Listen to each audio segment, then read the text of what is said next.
you.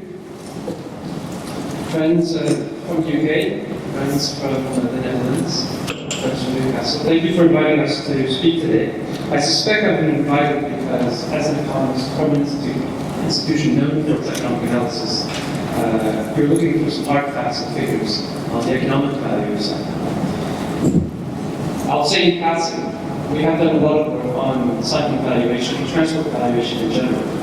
And most recently, we've done work on cycling safety. That work was chaired by Dane, the head of traffic safety or head of traffic department for the city of Copenhagen. And so I hope my Dutch friends will excuse the occasional reference to Denmark, where I understand cycling is almost, but not quite, as good as in the Netherlands.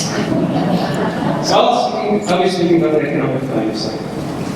And when I will be speaking about this, I'll be speaking about three broad areas. The first is the market value of cycling as an economic sector that produces wealth and employment, the value that you and I derive from cycling, and the social value of cycling. Now, the cycling market can be roughly broken down into three categories of users. The sports segment, frequent cyclist enthusiasts that race engaging mass events, and when they come from the UK in the last 2 years, we're with the France. The leisure segment, much more infrequent cyclists that are focusing more on the family or societal social aspects of cycling, not necessarily keen on riding in traffic. And utilitarian cyclists, those that ride their bikes to work, to get around, to go shopping, etc. Now, all three together were estimated to contribute £53 billion to the European economy in 2010. Now, this is a significant amount, and well worth highlighting. But it is smaller by several orders of magnitude to other transport sectors, such as the automotive sector, public transport, aerospace. But this sector delivers benefits that the other sectors do not, or do not deliver as well. And so this is important to keep in mind. It's also worth noting that for the first time in the post-war period in Europe, more bicycles have been sold than automobiles. This especially is an effect of the economic recession that many countries are in.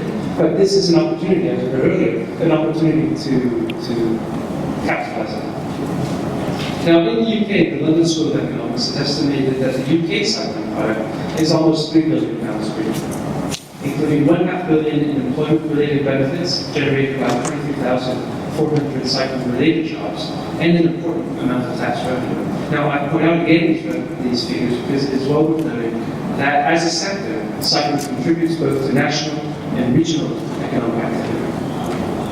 Now, from here on out, I'll focus on utilitarian cycling, normal, everyday cycling to get to work, to visit friends, to go shopping, to go to school, and other activities. This is not so much a cycling market per se, it's a mobility market. And I'll try to break with the time-held tradition in economics of focusing strictly on monetary values. I will instead focus on the value of cycling to people like you and I, whose principal concern is to get around their town and their day as best as possible.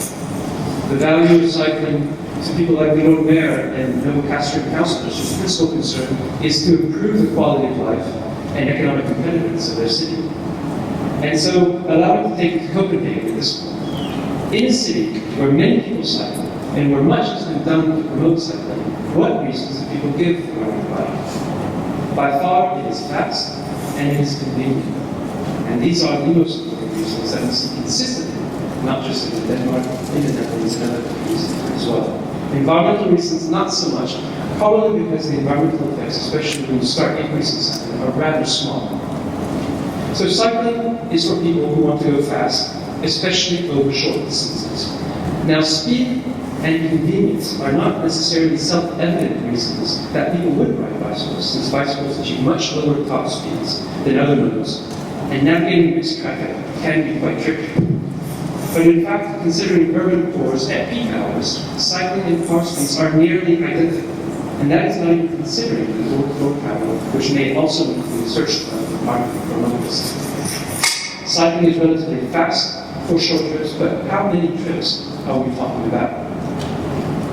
The short distance trip market in the UK is not unlike that of many other countries, with almost 39% of all trips less than 2 miles in length. Almost 70% of all trips less than 5 miles in length. And of those trips less than 5 miles in length, 37% are taken by car in the UK, only 2% by bicycle. 34% bicycles. So there was a big wedge there that is the walking market, especially for trips that are lower than 2 miles in length. But it's also telling that for all car trips, more than half are less than 5 miles in length. Now, given that it takes approximately 30 minutes to travel 5 miles by bicycle, I think that's about the right, I was listening to your figures, that's about the right speed. There is a huge potential for cycling trips, and cycling trips to be transferred from car trips. But that is a real interesting question from an economic perspective. Where will these trips come from if we're successful in increasing cycling? And this is because, as I said, the economic perspective will have to look at the balance of benefits and disbenefits from this type of transfer. So which trips are being replaced with bicycle trips? Now, looking at the Netherlands can give us some insight. On the horizontal axis here, we have cycling distance increments in miles. And on the vertical axis, we have percent mode share for each cycling distance increment. And you can clearly see the distance decay effect. As trips get longer, there are fewer and fewer walking and cycling trips, and more car and train trips. Now, what is remarkable in the Netherlands, as in other countries that have successfully put in place pro-cycling policies, is that the share of cycling in every distance increment is substantially higher than in the UK. The Netherlands has found a cure to the distance decay problem, but many of these trips have come at the expense of walking, not motoring. Now, this isn't necessarily a bad thing. Cyclists are going faster and further than pedestrians, but this has an incidence on the overall balance of benefits and disbenefits. The evidence indicates that new bicycle trips do not necessarily replace car trips, but in some cases they do. Now, when we look at surveys of new shared hire bicycle schemes, you can see that in some cities, the rate of bicycle car replacement is quite high. Here in Bristol, in Italy, in Barcelona, most of the trips that are being taken by the new cycle hire schemes come from motorized trips prior. But not all cities. And when you get to cities like Berlin, Karlsruhe, Stuttgart, most of the trips, in fact, are coming from public transport and from walking. Now, there are many factors at play, including the quality of the public transport network, congestion levels, and the walking mode share. Now, in all cities, especially those experiencing peak hour congestion, cycling is for people who simply cannot afford to be late. And that is because cycling is extremely reliable, and bicycle trips display very little time variance. You can plan your day around cycling trips, whereas people must include travel time buffers at peak hours for car trips, and for some poor quality public transport trips. Now, we have looked at the cost of unreliability of transport, and they can be as high as the time cost of congestion. And this is one cost that cyclists avoid. But cycling delivers reliability not just for cyclists, but also to motorists. When pro-cycling policies lead to even a small shift from cars to bicycles. For example, in Boston, a 1% decrease in car traffic was estimated to lead to almost a 20% decrease in congestion levels throughout the city. And when cycling replaces some our public transport trips, comfort increases for those who patrons remain. Now, speaking of patronage, cycling is for shops that want to thrive and require steady, loyal, and high-spending patrons. In many urban areas, successful retailing is all about velocity, stickiness, and return customer. The key is to grab potential customers' attention by slowing them down, encouraging them to stay longer, and enticing them to return. It's all about creating ambience and the yearly retail sales to trips ratio. So it's worthwhile looking at who spends what in cities that have a lot of cyclists. This is in Paris, but the data I'll show is children. And to clarify, if more cycling erodes the economic vitality of town centers.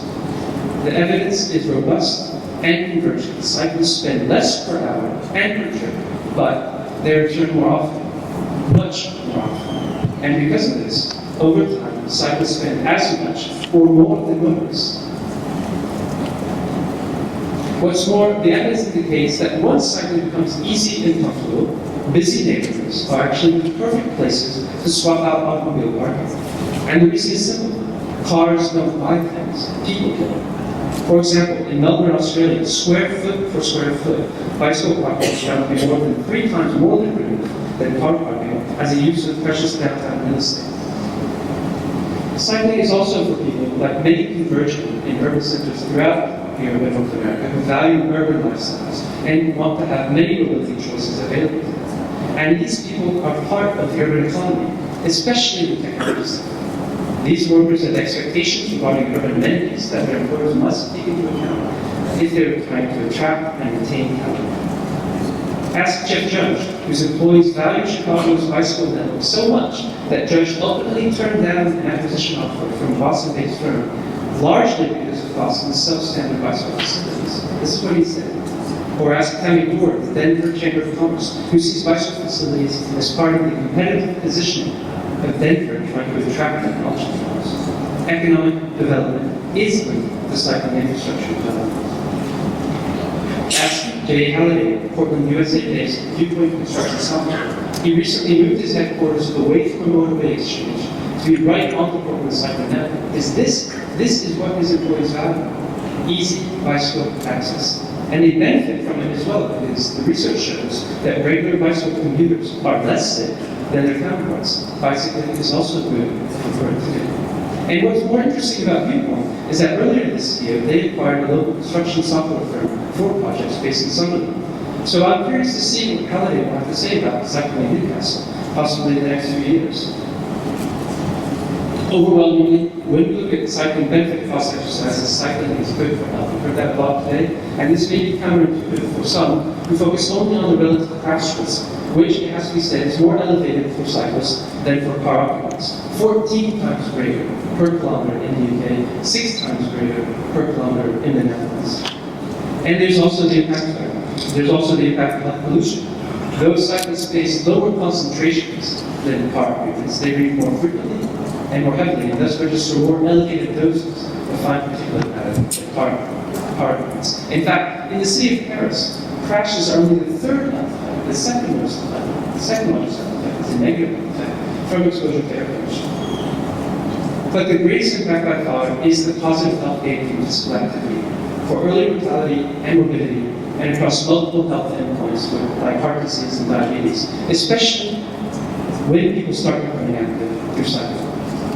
When looking at a common scale, the monetized benefits from improved health are several orders of magnitude greater than the negative impacts of crashes and air pollution. And so from a societal perspective, this is perhaps the greatest benefit of cycling. But those in charge of traffic and local transport policy are not often tasked to look at health benefits. I understand this is not the case anymore in Newcastle. But when this is the case, the benefits, from the social benefits, from active transportation, are oftentimes ignored or marginalized. Now, if cycling is private and societal benefits, then many governments, like Newcastle, may be seeking to increase them. But this has to be done safely. And when they do this, they must address one fundamental question. Should they simply make cycling safe, cyclists safe in a current traffic system that is inherently unsafe? Or should they instead, where they would like to increase cycling, focus on making the traffic system safe for cyclists, including and especially for new cyclists? The choice for countries like the Netherlands and Denmark, among others, is clear. And we'll hear about how the Netherlands addressed the safety system challenge later in the video twist in the second one. But let me say for now, we'll take managing speeds to safe levels, 30 kilometers per hour or 20 kilometers per hour. And though this may seem difficult to do, let me just point out that in Paris, as of last month, nearly 40% of all streets are managed at 30 kilometers per hour or lower. Of course, it will also take high-quality infrastructure, especially the tracks and lanes that most attract new cyclists, women cyclists, and seniors, and encourage the widespread uptake of everyday cycling. Now, the beginning of such a network is starting to emerge in Newcastle, but many other cities of the same size and of similar population density have a head start. Antwerp, for example, Bremen, Nantes, we heard about Seville this morning, and of course, somewhat larger Copenhagen, which, like many Dutch cities, has a very complete network of, and here, for example, the green is all tracks, not cycle lanes, of tracks, lanes, and now, as in the Netherlands, separated bicycle superhighways. This infrastructure comes at a cost, but it is a relatively low cost compared to roadway or public transport expenditures, and generates benefits that typically exceed these costs. This is why cities like Copenhagen and Amsterdam, they more or less spend the same amount of money per inhabitant per year, spend £19 per inhabitant per year on the cycling network. Now this, I understand, is slightly less than 2 servings of annually at an arguably upscale Newcastle establishment. It is not a large amount of money.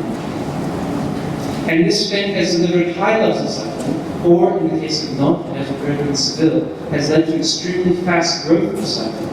Now, Newcastle's cycling share of 2.8% of the community trips for all trips, I understand, is 1%, is low in comparison, but could grow with the right policies. And this is important, since 41% of Geordie households do not own or have access to a car. Some by choice, many I suspect out of economic necessity. Now, for the former, a continuous, well-maintained, comfortable network of cycle tracks and lanes is a matter of urban amenity that increases Newcastle's attractiveness as a competitive economic destination. For the latter, for those that cannot afford the car or other forms of transport, it is a guarantee for affordable and reliable mobility that enables opportunity and enhances equity. And so, in summing up, the balance of costs and benefits associated with increasing cycling, especially through the provision of high-quality infrastructure, is consistently favorable for cycling investments, with benefit-cost ratios well above minimum hurdle rates. However, a good share of these benefits are sensitive to assumptions regarding the health and modal transfer effects. Nonetheless, even benefit-cost exercises taking conservative values for these still come out positive values for most pro-cycling investments. So there is a strong and consistently robust economic case for investing in cycling and investing in a big way with complete, connected, high-quality cycling infrastructure. But that is only the economic case. And so allow me to finish by opening another line of thought. And that line of thought is that when people cycle, they're not thinking about benefits and costs. They're not thinking about shopping, they're not thinking about market-size infrastructure investment. In fact, they're not thinking about anything at all in particular. They're just riding. They're regenerating their minds and bodies, and they're smiling.